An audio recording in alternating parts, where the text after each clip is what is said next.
This jar is a very overgrown terrarium that hasn't been maintained in over a year. These roots are even climbing the glass. This plant is Selaginella uncinata, but is also called peacock spikemoss or rainbow moss. Both of these are misnomers, and these are relatives of ferns. I had the best luck keeping these plants alive in fully sealed systems just to keep the humidity high. Supposedly, these can be kept outside of a terrarium, but I haven't had luck with it at all. Because I've been keeping this plant for so long without maintaining it, I'm going to trim some of the most unruly pieces of the spike moss today to replant and grow. It's hard to see in this video, but this plant can take multiple growth forms, colors, and the way that the leaves are spaced. They can be red, orange, blue, or even purple, iridescent, and different kinds of lighting. Also, if you have noticed, I have had to go back on a few of these pieces and trim through the roots a few extra times just because there are so many to get through.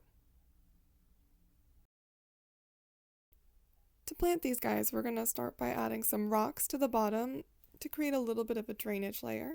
Then I'm going to add some soil. It is dry, but this doesn't matter too much because we'll be adding some water back in just a minute. And then I'm going to top this off with some wet sphagnum moss. Make sure you try to soak this before you add it though, because it takes more than you think.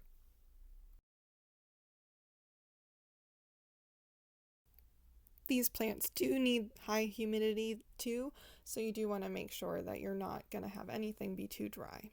I'm just going to give it another spritz, and that's going to moisten up that dry soil that we had in there.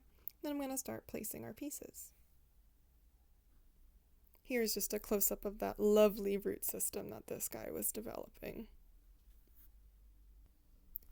We'll just put this second piece in here because there is a bunch of space and they're not very quick to fill it out. And then here we go. Here's our little pieces and there's some room to grow. I'm just going to give it another little spritz.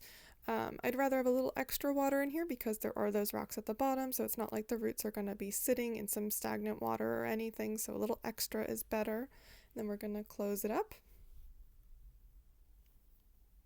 And I'm just going to label it because I do have a few varieties of Selaginella in my collection, and I don't want to lose track of what this guy is. Thanks for watching. Please like and subscribe.